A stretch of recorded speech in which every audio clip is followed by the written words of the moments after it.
pasokan sawit dari 1.000 hektarnya, belum lagi ngomongin tambang mineral atau sumur minyak yang kompleksitasnya lebih lagi. Resikonya juga bukan cuma modalnya cukup atau enggak. Ini semua kan bakal jadi potensi resiko operasional. Direktur Ekonomi Celios yang ngeproyeksiin potensi kerugian akibat gagal bayar Kopdes itu sampai 7 triliun rupiah. Itu di tahun pertama. Dan terus naik sampai 28 triliun rupiah di tahun ke-6. Ini dibikin asumsi resiko gagal bayar setara UMKM. Dan beliau juga bilang, ini project digagas itu kurang dari 1 tahun. Persiapannya belum matang. Dan ada ekonom lagi ngasih syarat dasar. Simple loh, bukan masalah modal, bukan masalah supply chain. Setidaknya keberhasilan dari program ini jangan dinilai dari berapa banyak koperasi, tapi kemampuan koperasi untuk ngejalanin usaha secara berkelanjutan. Ada pengamat juga nih, dan dia lebih pedes lagi. Dia bilang model bisnis Kopdes ciptain kerumitan operasional yang jauh lebih tinggi dibandingkan koperasi tradisional. Kesimpulannya, desain Kopdes Merah Putih ini terlalu ambisius dibandingkan dengan kapasitas yang tersedia. Ngurus minimarket, apotek, gudang, itu aja udah dianggap terlalu kompleks buat kapasitas sekarang ya. Gimana soal tambang, migas, pabrik sawit? Yang ternyata gap ini bukan cuma soal duit doang. Ada beberapa sinyal lain kalau digabungin menuju ke arah yang sama sebenarnya. Dan ini agak ngeri-ngeri sedep. Tapi ini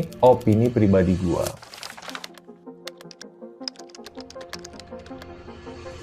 Coba kita lihat dari sisi orang yang bakal beneran ngejalanin bisnis di lapangan. Ada sekitar 30.000 manajer profesional. Ini buat Kopdes baru mulai minggu pertama Agustus 2026. Masalahnya, pabrik CPO, PLTS yang tadi gue sebut di awal video, sama-sama ditargetin resmi jalan di bulan yang sama persis, Agustus. Jadi, manajernya tuh baru megang tugas. Bisnisnya udah diresmiin. Dan kalau kalian mikir, mungkin pemerintah udah ngitung resikonya. Menurut gue belum sepenuhnya. Karena ini bareng dengan pemangkasan target ke 40.000 unit tadi. Menkop Ferry Juliantono, beliau sendiri bilang, kedepannya bakal ada penguatan kualitatif lewat kajian kelayakan. Biar model bisnisnya ini sustain ya, nggak cuma jangka pendek doang. Pertanyaannya, kenapa studi kelayakannya baru mau dibikin di saat sebagian Kopdes udah dikasih mandat buat masuk ke sektor yang jauh lebih berat?